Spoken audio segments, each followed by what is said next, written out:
barakomeye mu bwenge, mu bwenge. Igihugu cyagize ibibazo, bazabanza gushakisha abandi abanyabwenge. Waweza tuma neno, waweza tuma neno na uzima libadilishe yote. waweza tuma neno, waweza tuma neno na uzima libadilishe yote. waweza waweza tuma neno na uzima libadilishe yote. waweza tuma neno, waweza tuma neno na uzima libadilishe yote. waweza tuma neno na uzima libadilishe yote.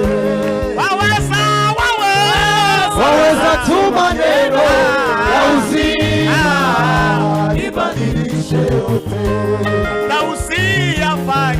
Hata usiyafanye hayo yote, bado nitaamini. Hata usiyafanye hayo yote, bado nitaamini. Hata usiyafanye hayo yote, bado nitaamini. Hata usiyafanye hayo yote, bado nitaamini. Hata usiyafanye hayo yote, bado nitaamini. Hata usiyafanye hayo yote, bado nitaamini. Hata usiyafanye hayo yote, bado nitaamini. Naelewa. Akina usamuri bikaza bayafite amaboko yawe. Sema haleluya. Sema hey. Tusome igitabo cha Yeremia.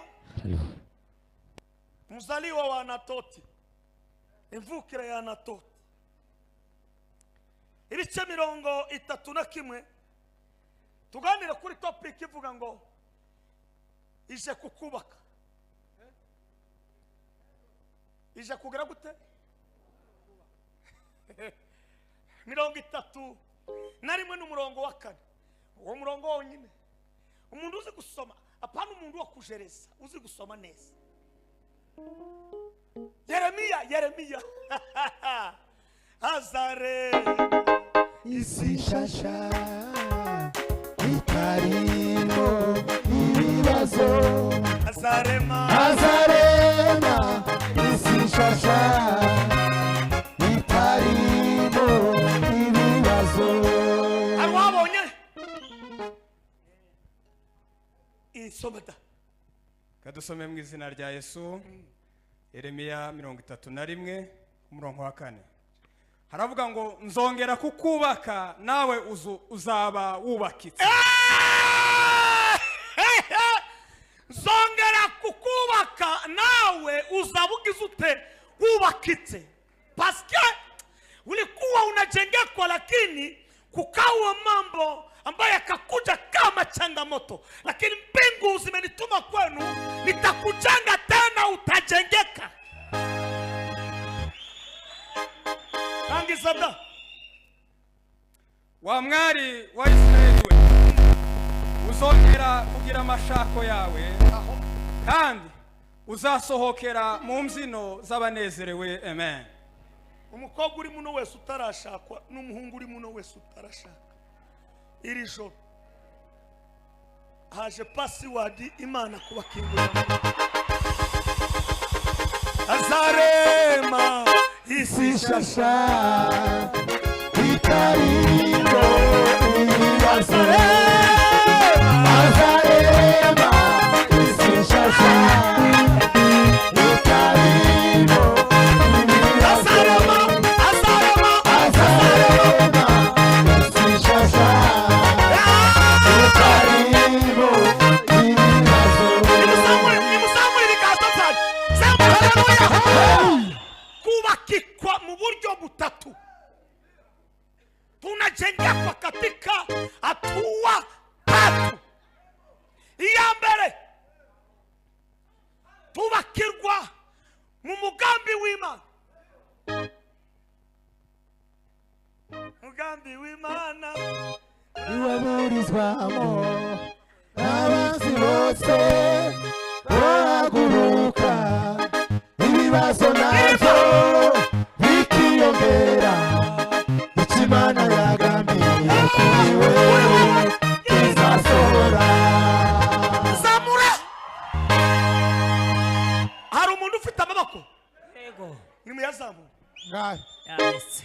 Ikimana mbiri kuri wewe kizasohora ikimana yagambiriye kuri wewe kizasohora. Nimuzamure. Vuga ngo haleluya. Na inyama zanyu tupakure achana na nyama. Twabwe turi mu ijambo. Turamye ibiciriritse. Kurya ibiciriritse ariko twibere muki n'ijambo. Ibiciriritse nibyo turya. Ndashima aba bagabo Ananiya, Mishaeli na Azariya na Daniyeli nubwo bari mu bunyage ariko muri bo ntibari mu bunyage.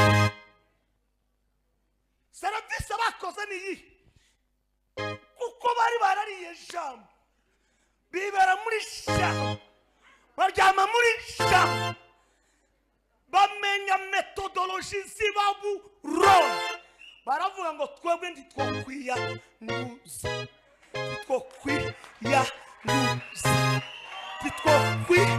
ntitwokwiyanduza.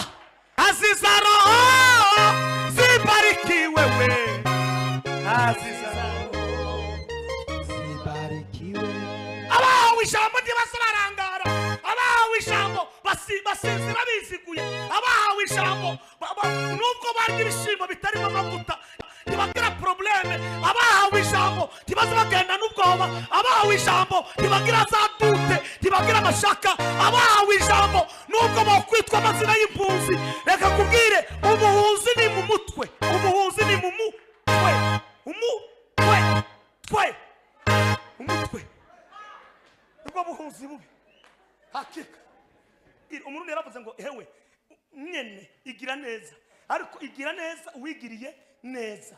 Hama urishaye nyene ngaho ngo irava mu ijuru. Reka bongo yako igirira neza uwigiriye neza.